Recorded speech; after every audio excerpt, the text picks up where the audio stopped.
Assalamualaikum warahmatullahi wabarakatuh. Mari klik subscribe di channel ini dan aktifkan tanda loncengnya untuk mendapatkan update pemberitahuan di video berikutnya.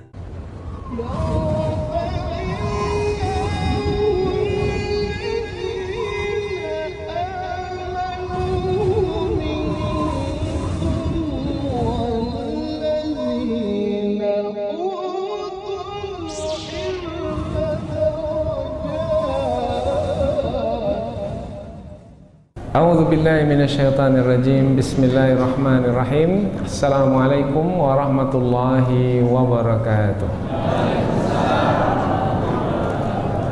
Alhamdulillahi rabbil alamin wa bihi nasta'in ala umurid dunya waddin. Nasta'inuhu wa nastaghfiruh wa na'udzu billahi min shururi anfusina wa min sayyiati a'malina. فَمَنْ يَهْدِهِ اللَّهُ فَلَا مُضِلَّ لَهُ وَمَنْ يُضْلِلْ فَلَا هَادِيَ لَهُ أَشْهَدُ أَنْ لَا إِلَهَ إِلَّا اللَّهُ وَحْدَهُ لَا شَرِيكَ لَهُ وَأَشْهَدُ أَنَّ مُحَمَّدًا عَبْدُهُ وَرَسُولُهُ لَا نَبِيَّ بَعْدَهُ أَمَّا بَعْدُ. Kita bersyukur kepada Allah Subhanahu wa taala yang masih melimpahkan rahmat dan nikmat-Nya. Kita bersyukur dengan mengucapkan Alhamdulillahi Rabbil Alamin. Tidak lupa pula bersalawat kepada Rasulullah dengan mengucapkan Allahumma salli ala Sayyidina Muhammad wa ala ali Sayyidina Muhammad. Dan bersalam kepada Rasulullah dengan mengucapkan Assalamu alayka ya Rasulullah. Alhamdulillah kita dapat kembali meneruskan pengajian tafsir ayat-ayat suci Al-Quran yang insyaAllah kita akan teruskan kepada ayat yang ke-34 dan 35 dari surah An-Nisa, yaitu tentang kelebihan suami dari istri. Kelebihannya dalam perkara apa? Ini yang akan kita bahaskan. Kemudian apabila terjadi perselisihan antara suami dengan istri, bagaimana cara penyelesaian? Andaikan kesalahan itu berlaku dari pihak istri, bagaimana suami menyelesaikan masalah? Nah, tentang perkara-perkara yang kita sampaikan tadi dibahaskan di dalam dua ayat ini. Maka ayat ini menerangkan tentang petunjuk dan bimbingan dalam hidup berumah tangga, khususnya bersuami istri. Apa kaitan antara ayat ini dengan ayat sebelumnya? Kaitannya jelas, yaitu masih lagi berkaitan tentang perkara-perkara keluarga. Ayat-ayat sebelum ini tentang perkara keluarga, ini pun juga tentang perkara keluarga. Perkara keluarga mesti dijaga, mesti dipelihara, yaitu ia bahagian dari seruan takwa yang Allah sampaikan kepada orang-orang beriman yang kita jumpai di awal surah An-Nisa. Jadi ayat ini masih lagi rangkaiannya sangat erat dengan awal surah An-Nisa, yaitu seruan bertakwa supaya menjaga hubungan, menjaga silaturahim, dan yang paling utama adalah silaturahim antara suami dan istri. Sebelum ini Allah telah menerangkan bahwasanya sebahagian itu dilebihkan dari sebahagian yang lain, tetapi kaitannya adalah dengan bahagian dalam menerima warisan. Ada yang mendapatkan bahagian lebih banyak, ada yang mendapat bahagian lebih sedikit. Allah yang menetapkan bahagian-bahagian tersebut, maka redhalah dengan penetapan Allah. Allah lebihkan yang lain dari yang lainnya. Ada yang diberikan kelebihan harta, ada yang diberikan kelebihan ilmu, ada yang diberikan kelebihan kepakaran, kepandaian. Masing-masing memiliki kelebihan. Andaikan semuanya menghimpunkan kelebihan masing-masing, kemudian menutupi kekurangan yang lain, maka umat ini akan kuat, akan hebat, karena sebagai satu kesatuan ia dapat membangunkan kekuatan yang dahsyat. Dan kekuatan yang dahsyat itulah yang menghantarkan kepada kepemimpinan sejagat, kepemimpinan dunia. Dan itulah sebenarnya yang sedang dinanti oleh umat manusia. Tetapi ia mestilah dimulai dari pribadi suami, pribadi suami, istri, pribadi istri, kemudian masuk ke dalam keluarga. Maka keluarga ini akan menjadi contoh pula bagi keluarga yang lain. Nah, apabila keluarga yang lain mencontoh keluarga yang terbaik, maka jadilah masyarakat yang baik. Dari masyarakat yang baik jadilah umat yang baik. Umat yang terbaik itulah yang dikeluarkan untuk memimpin manusia seluruhnya. Nah, inilah dia umat Islam. Kuntum khaira ummatin ukhrijat linnas. Kamu adalah sebaik-baik umat yang dikeluarkan untuk manusia sejagat. Nah, Allah Subhanahu wa taala menerangkan tentang bagaimana menjadi pribadi yang baik, menjadi keluarga yang baik melalui umpamanya melalui dua ayat yang kita pelajari dalam kesempatan ini. Nah, dua ayat ini juga menerangkan dua jenis istri. Ada istri yang baik, ada istri yang tidak baik. Nah, kalau ditakdirkan ada istri yang tidak baik, bagaimana cara memperbaikinya supaya dia baik? Ayat ini merupakan ayat bimbingan di dalam membangun rumah tangga sehingga rumah tangga tersebut berjalan dengan baik. Inilah dia dua ayat yang akan kita pelajari dan kita akan lihat lebih dekat melalui terjemahannya, setelah itu melalui tafsir ringkas, setelah itu melalui tafsir yang lebih terperinci. Allah Subhanahu wa taala berfirman, A'udzu billahi minasyaitonir rajim. Bismillahirrahmanirrahim. Ar-rijalu qawwamuna 'alan nisa bima faddalallahu ba'dahum 'ala ba'd wa bima anfaqu min amwalihim. Fas-salihatu qanitatun hafizatun lil ghaibi bima hafizallah. Wallati takhafuna nusuzahun fa'izuhunna wahjuruhunna fil madaji' wadribuhun fa in ata'nakum fala tabghu 'alaihinna sabila innallaha kana 'aliyyan kabira.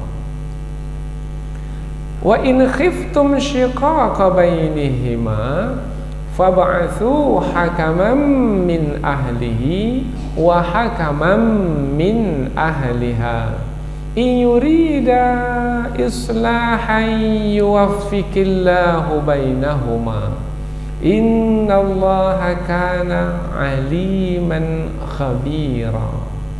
Allah berfirman, Ar-rijalu qawwamuna 'alan nisa. Laki-laki itu ditetapkan menjadi pemimpin ke atas wanita. Yang dimaksudkan di sini laki-laki itu adalah para suami. Para suami adalah pemimpin bagi wanita-wanita, bagi istri-istri. Bima faddalallahu ba'dahum 'ala ba'd. Oleh karena Allah telah melebihkan sebahagian mereka atas sebahagian yang lain. Allah melebihkan sebahagian mereka, yang dimaksudkan adalah para suami, atas sebahagian yang lain adalah para istri. Kelebihannya dalam perkara apa? Nanti kita akan bahas dalam tafsir. Wa bima anfaqu min amwalihim. Dan oleh karena mereka, para suami, menafkahkan sebahagian dari harta mereka kepada para istri mereka. Fas-salihatu qanitatun hafizatun lil ghaibi bima hafizallah. Kemudian istri-istri yang salihah, yaitu yang taat kepada Allah dan kepada suaminya, dan yang menjaga kehormatannya dan juga harta suaminya, ketika suaminya tidak ada di rumah. Oleh karena Allah telah menjaga istri-istri tersebut, maka jadilah mereka istri-istri yang salehah. Dan istri-istri yang kamu khawatir nusuz mereka melakukan perbuatan nusuz, nanti kita akan terangkan makna nusuz. Nusuz maknanya kedurhakaan yang dilakukan oleh istri terhadap suami dengan melakukan pelanggaran. Nanti kita terangkan lebih lanjut. Dan istri-istri yang kamu khawatir mereka melakukan nusuz, maka nasihatilah mereka dan pisahkanlah mereka dari tempat tidur dan pukullah mereka. Kemudian jika mereka itu taat kepadamu, maka janganlah kamu mencari-cari alasan untuk menyusahkan mereka. Sesungguhnya Allah adalah maha tinggi lagi maha besar. Dan jika kamu khawatir perselisihan antara mereka berdua, yaitu antara suami istri, maka utuslah seorang hakam. Hakam ini maknanya penengah dari keluarganya, keluarga suami, dan seorang hakam penengah dari keluarganya, keluarga istri.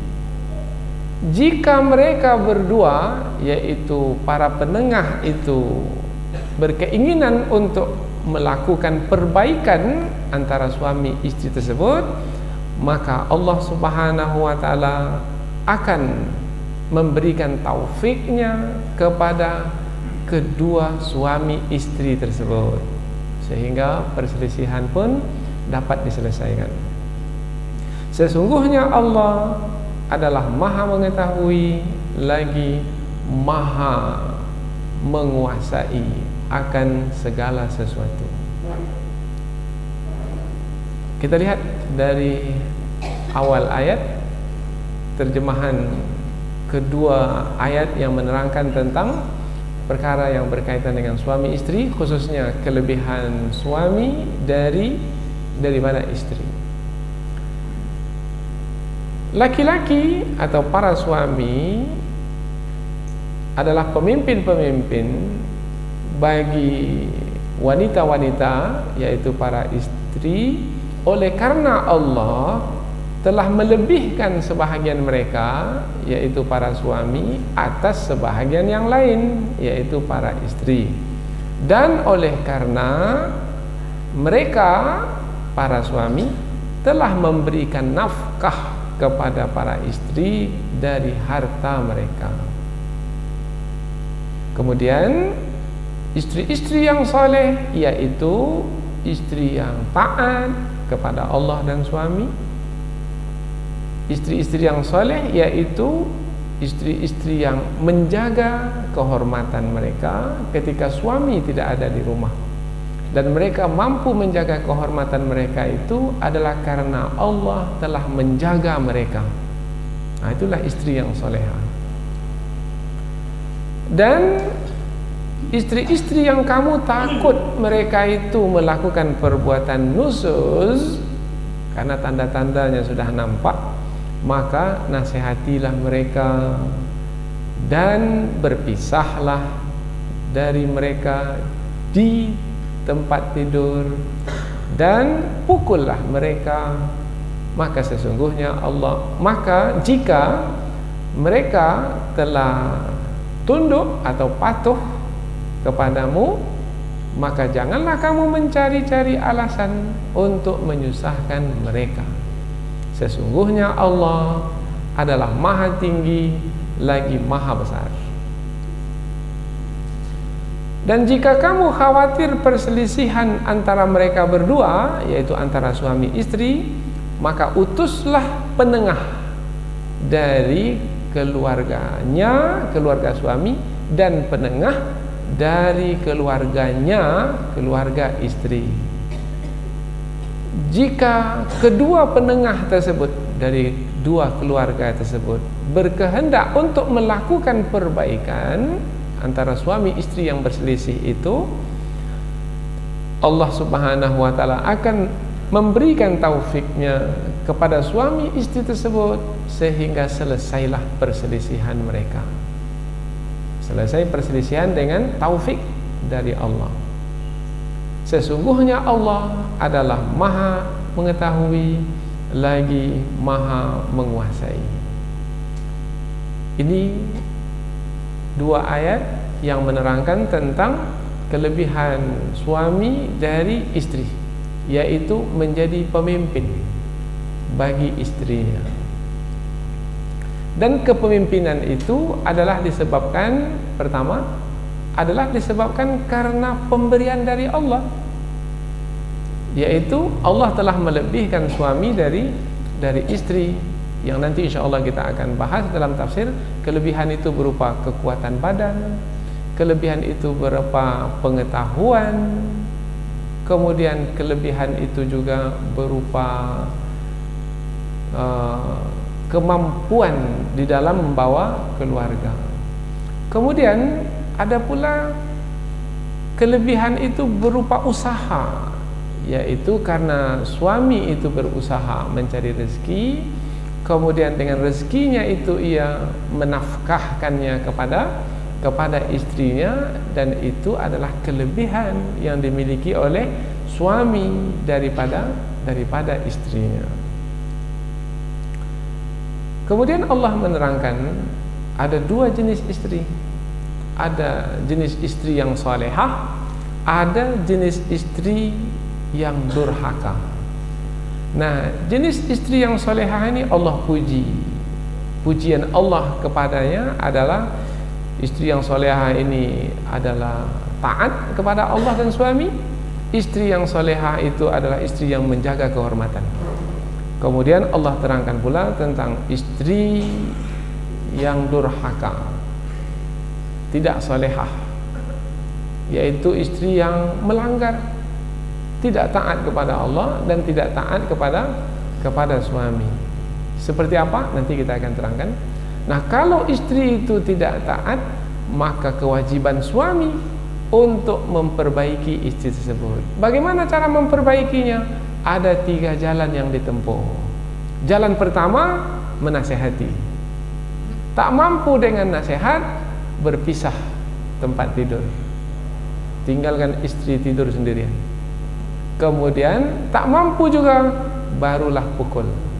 Jadi ada petunjuk di dalam ayat ini, dan dalam petunjuk tersebut ada penyelesaian, kemudian juga ada ancaman supaya penyelesaian dilakukan dengan sungguh-sungguh. Inilah dia 2 ayat yang akan kita terangkan dalam kesempatan ini. Setelah kita sampaikan ringkasan dari ayat ini, maka semakin nampaklah kandungannya. Maka kita pindah sekarang ke tafsir, yaitu penjelasan yang lebih panjang dari ayat. Di permulaan ayat yang ke-34, Allah menyebutkan bahwasanya suami merupakan pemimpin bagi wanita. Ar-rijalu qawwamuna 'alan nisa.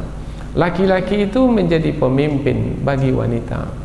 Perkataan pemimpin di dalam ayat ini adalah qawwamun, dari kata qama, yaqumu, berdiri, yang berdiri. Kemudian qaimun, yaitu yang berdiri menjalankan tugas. Kemudian kata qawwamun di sini bersangatan di dalam menjalankan tugas, menjalankan kewajiban, yaitu membawa keluarga. Maka dikatakan juga suami itu pemimpin dalam keluarga. Kalau dalam kapal ada nakhoda, maka nakhoda dalam keluarga itu adalah suami. Maka mestilah kalau suami itu pemimpin, mesti dia lebih baik dari yang dipimpin. Sebab kalau dia bukan pula lebih baik dari yang dipimpin, maka tidak layaklah ia menjadi pemimpin. Padahal Allah telah melayakkan mereka menjadi pemimpin. Di saat mereka tidak layak menjadi pemimpin, bermakna mereka yang melucutkan kelayakan mereka sendiri. Apa makna melucutkan ini? Melepaskan kelayakan mereka. Mereka layak sebenarnya, tapi mereka sendiri yang melepaskan kelayakan mereka. Padahal Allah telah melayakkan mereka. Dan kita jumpai di tengah masyarakat banyak suami ini yang tak layak jadi suami, karena kelayakannya itu telah dibuangnya. Dia sendiri yang membuangnya, sehingga dia tidak menjadi pemimpin dalam keluarga. Dia pula yang akan dipimpin. Nah, ini suami yang sudah hilang kelayakan di dalam membawa keluarga. Suami-suami takut istri. Mestinya suami-suami takut Allah dalam membawa rumah tangga, termasuk istrinya. Ar-rijalu qawwamuna 'alan nisa. Laki-laki itu pemimpin bagi wanita. Ini yang memberitahu adalah Allah. Kemudian Allah berikan alasannya. Ada dua alasan yang melayakkan suami menjadi pemimpin. Apabila kedua ini tidak ada, hilanglah kelayakan. Pertama adalah bima faddalallahu ba'dahum ala ba'd. Oleh karena Allah telah melebihkan suami itu dari istri. Allah telah melebihkan sebahagian mereka dari sebahagian yang lain. Maksudnya suami dari istri. Dengan apa Allah lebihkan? Pertama, dengan tubuh laki-laki itu sendiri. Ini laki-laki secara umum, bukan kasus per kasus, tidak. Laki-laki secara umum, badan mereka itu lebih kuat dari perempuan. Itu pertama. Apa perlunya badan yang kuat? Karena badan yang kuat ini akan mampu melakukan banyak pekerjaan. Nah, apabila mampu melakukan banyak pekerjaan, maka memiliki kelebihan. Karena kehendak-kehendak yang baik itu ditentukan dengan kemampuan badan. 10 kehendak, kemudian badan itu kuat, ke-10-nya itu bisa dilakukan. Tapi kalau 10 kehendak tapi kekuatan badan itu sedikit, dia hanya mampu menyampaikan 2 kehendak saja, yang 8 lagi tak bisa. Nah, kelebihan laki-laki itu adalah kemampuan badannya bisa melakukan banyak kehendak, sebab kekuatan badannya, dengan kekuatan badannya ia bisa bekerja di luar, bahkan bukan di dalam negeri, sampai di luar negara, sampai ke bawah, ke lembah, sampai ke puncak gunung, sampai ke dalam terowongan. Ini adalah pekerjaan-pekerjaan laki-laki, dan itu adalah kelebihan mereka dalam mencari rezeki, berbeda dengan wanita. Apalagi di dalam masalah yang berkaitan dengan muamalat, yang di dalamnya banyak tipuan, tipu daya. Allah berikan kemampuan kepada laki-laki untuk memahami tipu daya dalam ekonomi, dalam politik. Maka kadang-kadang kita kesian wanita masuk politik, karena dunia politik itu dunia tipu daya. Maka ketika timbul masalah, dibawa ke pengadilan, asik menangis saja.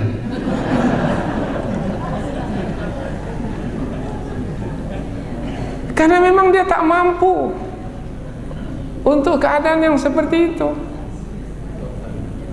Maka al-imamah al-kubra di dalam Islam, kekhalifan yang utama di dalam Islam, itu mesti laki-laki. Karena itu pemimpin utama. Khalifah itu mesti laki-laki, nggak boleh perempuan. Kecuali di bawah kekhalifahan boleh. Tapi kalau kekhalifahan, yaitu pemimpin utama, itu mesti laki-laki. Kemudian juga umpamanya imam salat laki-laki, yang memberi khutbah laki-laki, azan laki-laki, yang menjadi wali dalam akad nikah laki-laki. Dan laki-laki ini itu diberi kelebihan untuk memimpin. Itulah kelebihan yang Allah beri kepada laki-laki. Dan ayat sebelum ini, la, jangan kamu tatamannau bima faddalallah, Jangan kamu iri hati terhadap kelebihan yang Allah letakkan pada sebahagian kamu. Dan kelebihan itu bukan untuk menganiaya orang lain, tapi kelebihan itu untuk menjalankan kewajiban supaya mendapatkan kebaikan bagi semua. Maka suami itu dia akan melindungi istrinya, melindungi anaknya, menjaganya, memperhatikannya, dan memastikan apa saja keperluan-keperluan istri dan anak-anaknya itu sempurna. Dan itu telah Allah berikan kelebihan tersebut pada suami. Berikutnya lagi, wa bima anfaqu min amwalihim. Sebab yang kedua adalah sebab tadi langsung dari Allah, maka sifatnya adalah wahbiyun. Wahbi maknanya pemberian langsung dari Allah. Ada lagi yang kedua, wa bima anfaqu min amwalihim. Kelebihan suami itu adalah memberikan nafkah dari harta mereka kepada istri mereka. Suami itu dapat harta, entah dia mencari rezeki sendiri, nah dengan harta tersebut diberikan kepada istrinya, atau dia dapat harta itu dari warisan dari orang tuanya, dia berikan juga kepada istrinya. Nah itu namanya kasbi. Kasbi yaitu kelebihan itu dia dapatkan dengan usaha dia. Andaikan suami tak mau berusaha mencari rezeki, tak bisa pula dia memberi nafkah kepada istrinya, malah sebaliknya istrinya yang memberi nafkah kepadanya. Ini hilanglah kelayakan suami sebagai suami yang dilebihkan daripada istrinya. Ini suami jadi istri, istri jadi suami. Terbalik dunia. Semestinya suami yang memberikan nafkah kepada istri. Lain hal kalau pada kejadian-kejadian tertentu, mungkin suami ini kemalangan umpamanya, mungkin suami ini cacat dalam pekerjaan, tak mampu lagi bekerja. Nah karena ketidakmampuan, itu bermakna sebab khusus. Ini spesial kasus namanya, spesial case. Tetapi yang dibahaskan dalam ayat ini adalah secara umum. Maka laki-laki jangan sekali-kali mengandalkan istri untuk memberikan nafkah dalam keluarga. Karena ada laki-laki sekarang dicarinya wanita yang sudah jadi PNS. Mengapa cari wanita yang jadi PNS? Aman. Nanti istri itu nanti yang akan mengeluarkan uang untuk belanja rumah. Tidak boleh. Wa bima anfaqu min amwalihim. Dan oleh karena suami itu memberikan nafkah kepada istri-istri mereka dari harta benda mereka. Dua inilah yang menerangkan tentang kelebihan suami dari istri, yaitu pemberian langsung dari Allah berupa badannya, ilmunya, kemampuannya di dalam membawa rumah tangga, kemudian dengan harta yang mereka miliki. Kemudian Allah terangkan tentang istri yang salehah. Istri yang seperti inilah yang hendaknya menjadi idaman bagi setiap suami. Kalau adalah istri seperti ini di rumah, rumahku syurgaku. Yaitu Allah berfirman, fasalihat, istri-istri yang salehah adalah qanitat. Qanitat maknanya taat kepada Allah, ibadahnya bagus. Kemudian taat pula kepada suami. Suami perintahkan apa saja dia suka, mau dia melakukannya dengan ringan tangan, senang hatinya melakukan tanpa merasa sedikit terpaksa, tidak berlambat-lambat, segera melakukannya. Ini istri solehah. Tapi dengan syarat perintah suami itu adalah bersesuaian dengan perintah Allah. Kalau bertentangan, tak boleh istri untuk mentaatinya. Karena ada kaidah kita, la ta'ata li makhluqin fi ma'siyatil khaliq. Tidak ada ketaatan kepada makhluk meskipun suami, kalau dia membawa kepada kemaksiatan kepada Allah. Suami pula kalau istri itu diperintah dan segera dia melakukan, oh senang hati suami. Lapar pun hilang lapar dibuat. Dahaga pun hilang haus dibuatnya. Ini Rasulullah sendiri yang bersabda. Dalam hadis riwayat Ibnu Abi Hatim dikatakan, khairun nisa, sebaik-baik istri itu adalah idza nazarta ilaiha sarratka, kalau kamu melihat kepadanya menyenangkan kamu. Assalamualaikum. Waalaikumsalam bang. Oh senang, mukanya berseri-seri, tidak menempel-nempel bedak beras di tepi telinganya. Ini contoh mudah lah. Dia berhias bukan untuk orang lain, dia berhias untuk suaminya. Senang suami melihatnya. Ketika suami melihatnya, idza nazarta ilaiha sarratka. Kemudian wa idza amartaha ata'atka, apabila kamu memerintahnya dia patuh kepadamu. Dek, haus ini, langsung saja diambil air. Tapi kadangkala tak diperintah pun dia langsung ambil air. Sedikit saja batuk, langsung ambil air. Ini sudah tercekik suami ya. Belum juga dia datang membawa air lagi. Tidak faham. Ini contoh lah.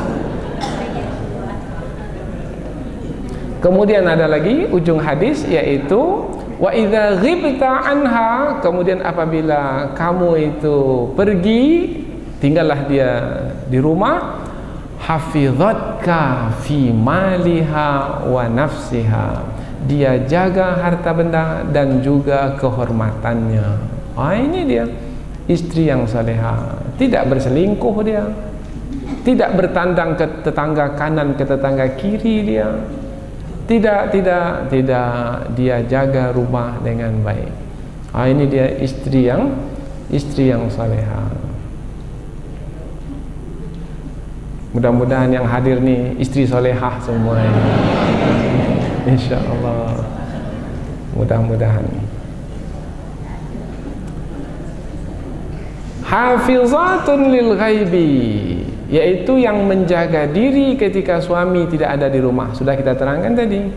Bima hafizallah. Nah ini perlu diterangkan. Bima hafizallah, oleh karena Allah memelihara. Ini apa maknanya nih?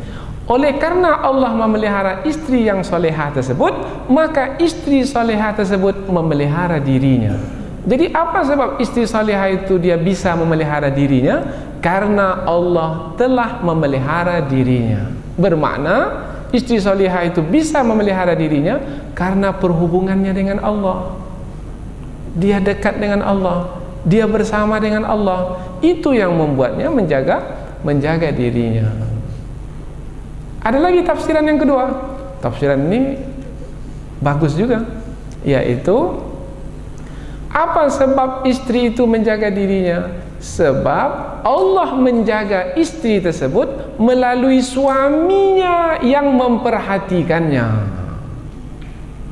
Kalau tadi Allah yang langsung memelihara istri tersebut, sekarang Allah memelihara istri tersebut melalui suaminya. Karena suaminya selalu memperhatikannya, menjaganya, menyayanginya, melindunginya, maka si istri mengatakan, kalau begini abang saya tidak akan mengkhianati abang saya ini. Saya akan jaga diri saya. Maknanya apa? Maknanya ada lagi sebaliknya. Boleh jadi istri yang tidak menjaga suaminya itu adalah karena suaminya itu tidak menjaga istrinya. Jadi jangan cepat-cepat menyalahkan istri. Boleh jadi penyebabnya adalah suami itu sendiri. Ini dikandungi oleh ayat ini. Jadi makna yang kita terangkan ini terkandung di dalam ayat ini. Hebat ayat ini. Karena kata bima hafizallah, bi di dalam ayat ini adalah ba'us sababiyah, ba yang menerangkan sebab. Apa sebab wanita itu menjaga dirinya? Karena Allah menjaganya. Apa sebab wanita itu menjaga dirinya? Karena suaminya menjaganya. Maka kalau suami menjaga istri, nanti istri juga akan menjaga suami dan menjaga dirinya. Wallati takhafuna nusuzahunna fa'idhuhunna. Dan istri-istri yang kamu takut mereka itu melakukan nusuz. Nusuz itu maknanya perbuatan durhaka, perbuatan melanggar. Umpamanya si istri itu tidak taat kepada suami. Kata suami, jaga rumah ini baik-baik, jangan pergi kemana-mana. Dia pergi mana-mana, ditinggalkan rumah. Nah, ini istri ini tidak taat kepada suaminya. Kemudian lagi si istrinya ini, jangan kamu bertandang ke rumah tetangga kemudian menceritakan aib orang lain. Nah, dia bertandang ke rumah tetangga menceritakan aib lain. Mengapa kamu pergi juga? Bosanlah di rumah ini. Maka saya mau bersama-sama dengan kawan saya. Apa salahnya? Nah, ini bermakna sudah nusuz. Nusuz itu ada lagi yang lebih dahsyat, yaitu dia bersama dengan kawannya yang lama. Dulu ada kawannya sama-sama sekolah di SMA dengan dia, dapat nomornya kembali melalui Facebook umpamanya. Sekarang berjanji dia berjumpa kembali. Suaminya mengatakan tak boleh, dia buat juga. Itu dah nusuz. Ada lagi yang lebih dahsyat dari itu, melakukan perselingkuhan. Itu lebih dahsyat lagi.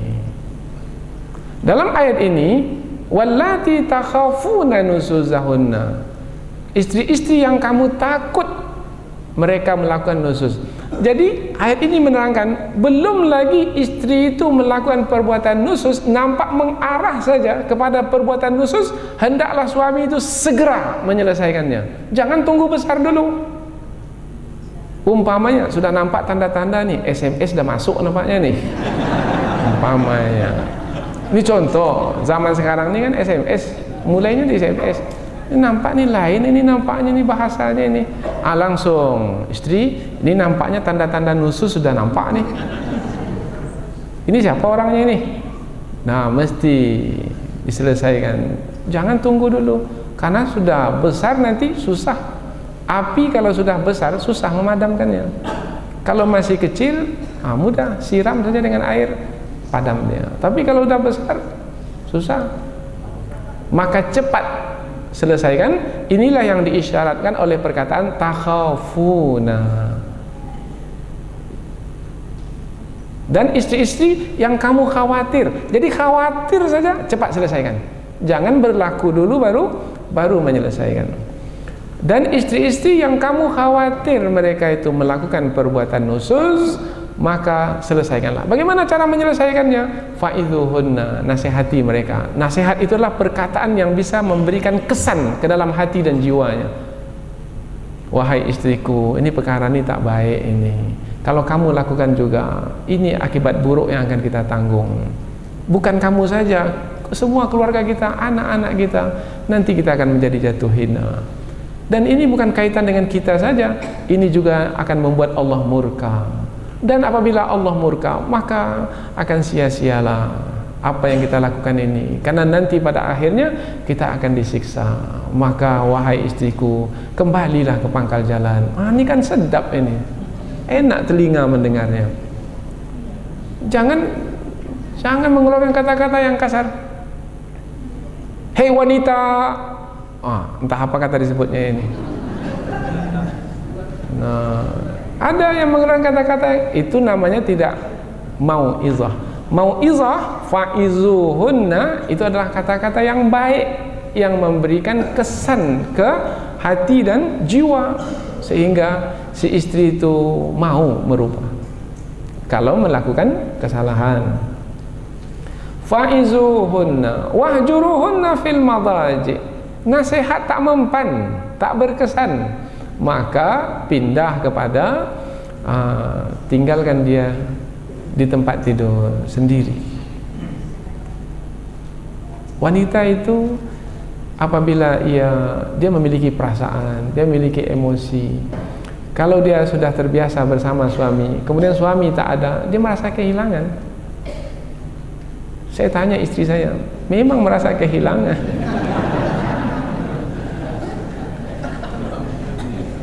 Kalau kita umpamanya biasa tidur bersama, minta maaf umpamanya, kemudian kita kadang-kadang tertidur di luar umpamanya, nah tertidur di luar, istri itu mencari kita karena dia merasa kehilangan.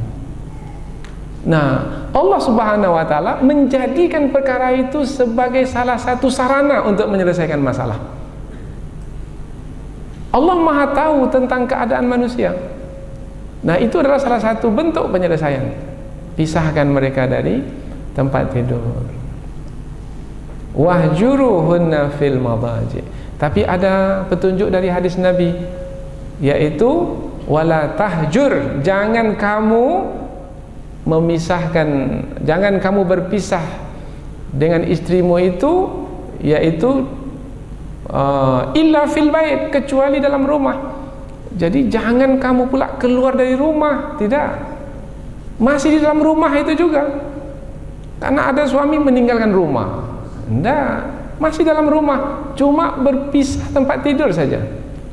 Nah, istri di dalam, maka tidur di luar, di atas sofa, di luar umpamanya.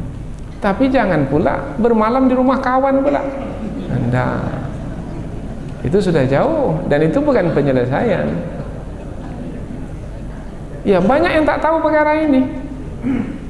Baru tahu malam ini, baru tahu. Karena baru pengajian.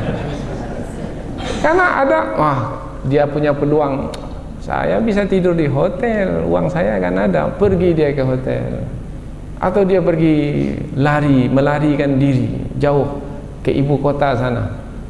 Nah, ini tidak masuk ke penyelesaian masalah. Ini membuat masalah yang baru. Wahjuruhunna fil madaji'i wadribuhun, dan pukullah mereka. Kalau pisah tempat tidur juga tidak berhasil, tidak berkesan, maka pindah ke memukul. Jangan mau mukul langsung, tidak boleh. Jadi ada tertibnya, ada urutannya. Nasihati dulu, tak mampu, tidak berkesan, kemudian pisah, tak mampu pisah ranjang, maka barulah pukul. Langsung memukul tidak dibenarkan, karena di sini dibuat urutannya. Yang membuat urutan ini adalah Allah. Maka jangan pandai-pandai pula kita pula yang menyusunnya sendiri. Oh, tidak dibenarkan. Kalau dipukul terlebih dahulu, bermakna dia telah melanggar aturan yang telah Allah terangkan. Bermakna dia mengikuti kehendak hawa nafsu. Bermakna yang menguasai dirinya adalah emosinya. Sementara dalam penyelesaian masalah tak boleh emosi. Penyelesaian masalah adalah dengan pengetahuan, dengan keilmuan, diiringi dengan keimanan yang kuat kepada Allah untuk memperbaiki. Sudah kita terangkan tadi, memukul tidak boleh kepada wajah, kepada muka, dan juga memukul tidak boleh mencederakan atau membahayakan.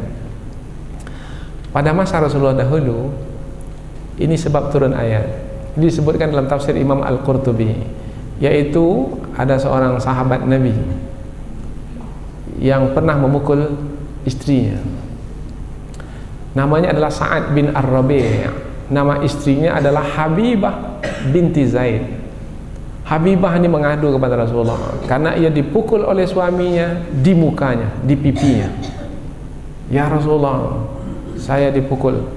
Nah, mengadu kepada Rasulullah, sebelumnya mengadu kepada ayahnya dahulu. Maka dia dengan ayahnya datang menjumpai Rasul. Maka Rasulullah pula menjawabnya, kalau suaminya memukulnya, maka kamu kepada ayahnya itu pergi ke suami tersebut, ke suaminya ini, pukul pula kembali suaminya itu. Itu arahan Rasul. Pukul suaminya itu. Itu namanya qisas. Pukul, karena dia telah memukul.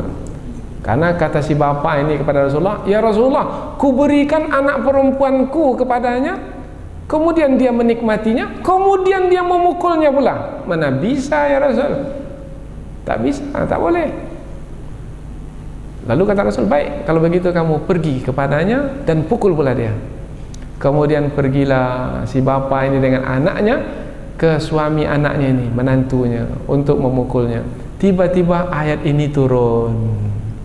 Nah, ini ayat ini sebab turunnya adalah kejadian tersebut. Kemudian Rasulullah memanggil kembali, yang berdua, jangan pergi. Karena ayat ini ada, yaitu penyelesaiannya adalah nasihati dahulu. Nah, ada nasihat. Atau nanti ayat berikutnya, yaitu lantik hakim, lantik penengah. Tidak dengan penyelesaiannya memukul balik. Maka tadi jangan sampai titik ya. Tadi koma baru. Nanti berlaku pula mertua memukul menantu disebabkan karena menantunya itu memukul anaknya. Tidak, karena Rasulullah telah menghalang tadi dengan sebab ayat ini telah turun. Sesungguhnya Allah belum lagi. Fa in ata'nakum fala tabghu 'alaihinna sabila. Kemudian jika istri-istri itu telah taat kepadamu, bermakna dia mau memperbaiki diri, maka janganlah kamu mencari-cari alasan untuk menyusahkannya, yaitu dengan menyebut-nyebut lagi kesalahannya yang lama dengan tujuan menganiaya. Oh, tidak boleh. Kalau dilakukan juga, Allah yang akan membalas suami yang seperti itu. Maka di penghujung ayat ada ancaman, sesungguhnya Allah maha tinggi, kamu wahai suami rendah saja. Kalau kamu melakukan juga, kamu akan tanggung akibatnya. Allah yang akan memberikan balasan. Dan Allah itu maha besar, kamu wahai suami kecil saja. Meskipun kamu adalah pemimpin dalam rumah tanggamu, tetapi aku adalah yang menciptakanmu dan yang mengatur hidupmu. Kalau kamu menganiaya istrimu, aku yang akan membalasnya. Nah, ayat ini merupakan ayat ancaman. Maka istri takut kepada suami, suami takut kepada Allah. Begitu urutannya. Wa in khiftum shiqaqa bainihima, dan jika kamu khawatir perselisihan antara suami istri tersebut, wah ini susah nih untuk menyelesaikannya nih. Sebab dengan nasihat tak berkesan, dengan pisah tempat tidur pun tak berkesan, dengan pukul pun tak berkesan. Macam mana caranya lagi ini? Maka ambil satu penengah dari keluarga suami, ambil satu penengah dari keluarga istri. Nih, kepada siapa ayat ini ditujukan? Ayat ini ditujukan kepada ahli keluarga suami istri itu. Karena mereka suami istri tak bisa lagi menyelesaikan masalah mereka, maka perlu orang lain untuk menyelesaikan. Jadi nampak di sini penyelesaian rumah tangga bukan hanya orang yang berada dalam rumah tangga tersebut, tetapi juga umat Islam seluruhnya berkewajiban untuk menyelesaikan masalah rumah tangga seseorang. Maka ayat ini ditujukan kepada siapa saja orang-orang beriman. Kalau kamu khawatir mereka berdua dalam perselisihan tak mampu menyelesaikannya, maka bantu mereka, yaitu dengan cara ambil utusan dari keluarga laki-laki, ambil utusan dari keluarga perempuan. Utusan di sini di dalam bahasa Arab, bahasa Al-Quran, yaitu hakaman. Perkataan hakaman ini orang yang bijaksana. Penengah itu orang yang bijaksana, bukan orang yang bijak sini. Yang bijak sini itu adalah dia tidak mau mengatakan, umpamanya dari keluarganya, keluarga suami, tak mau mengatakan si suami itu yang salah, istrimu itu memang betul yang salah. Nah, dia salahkan yang bukan dari keluarganya. Itu namanya tidak bijaksana. Itu bijak di sini saja. Orang yang seperti ini tidak bisa menjadi penengah, karena dia akan memenangkan keluarganya dan tidak akan mungkin terjadi perbaikan, penyelesaian masalah. Mungkin akan menambah masalah yang baru. Berikutnya lagi, yurida islaha, kalau penengah itu berkeinginan untuk melakukan perbaikan, betul-betul berkeinginan, memang keinginannya untuk melakukan perbaikan, bukan untuk menambah masalah, maka Allah pun akan membantu sehingga Allah menurunkan taufiknya. Taufiknya maknanya apa yang dikehendaki oleh suami istri itu pula yang dikehendaki oleh Allah. Itu maknanya taufik. Taufik itu kesesuaian kehendak Allah dengan kehendak hamba. Kita mau sehat, Allah pun pula baik. Kalau itu kehendakmu wahai hambaku, ku berikan kesehatan. Bermakna kita telah dapat taufik. Suami istri mau berbaik semula, itu pula yang Allah kehendaki. Bermakna suami istri itu telah mendapat taufik dari sisi Allah. Itu dengan usaha penengah dari keluarga laki-laki dan keluarga perempuan. Kemudian si penengah ini mesti niatnya adalah baik. Andaikan niatnya buruk, malah berusaha untuk menceraikan suami istri tersebut, bukannya memikirkan untuk perbaikan, tetapi untuk pemutusan perhubungan suami istri, maka ancaman Allah di ujung ayat, innallaha kana aliman, sesungguhnya Allah maha mengetahui niat kamu wahai para penengah, khabira, dan maha menguasai keadaan kamu. Maknanya Allah Subhanahu wa taala akan memberikan balasan ke atasmu. Apabila kamu buat baik, Allah berikan balasan baik. Tetapi apabila kamu buat buruk, yaitu bertujuan memisahkan suami istri itu, maka yang buruk pula kamu terima. Allah Subhanahu wa taala khabir, maha menguasai akan makhluknya. Yang tersembunyi di dalam dada pun Allah mengetahui. Jangan coba-coba kamu menyimpan sesuatu, yaitu niat buruk untuk memisahkan suami istri yang berprasangka baik kepada kamu berdua untuk menyelesaikan masalah mereka, tapi rupanya kamu memendam niat untuk memisahkan mereka. Maka Allah yang maha mengetahui lagi maha menguasai keadaanmu akan membalas setiap apa yang kamu lakukan. Jadi dua ayat ini menerangkan tentang masalah keluarga, yaitu pertama tentang suami diberi kelebihan dari istri. Kemudian berikutnya adalah dua jenis istri, istri salihah dan istri yang melakukan perbuatan nusyuz. Kemudian Allah terangkan pula tentang cara penyelesaian, bagaimana menghadapi istri yang dikhawatirkan melakukan perbuatan nusyuz. Kemudian kalau tak bisa diselesaikan oleh suami istri, Allah berikan pula bagaimana caranya menyelesaikan, yaitu dengan melantik penengah dari keluarga laki-laki dan perempuan. Dengan demikian Al-Quran yang datang dari sisi Allah menyelesaikan masalah umat manusia sampai kepada masalah keluarga. Maka terbuktilah Al-Quran ini adalah bimbingan dan pedoman bagi kehidupan kita. Mudah-mudahan Allah Subhanahu wa taala memberikan kelembutan di hati kita, sehingga apa yang kita fahami dari ayat ini dapat kita amalkan dalam kehidupan sehari-hari dan meyakini bahwasanya inilah jalan penyelesaian dari masalah yang mungkin dihadapi oleh sesetengah dari kita. Mudah-mudahan bermanfaat. Subhanakallahumma bihamdika asyhadu an la ilaha illa anta wa astaghfiruka wa atubu ilaik. Wassalamualaikum warahmatullahi wabarakatuh.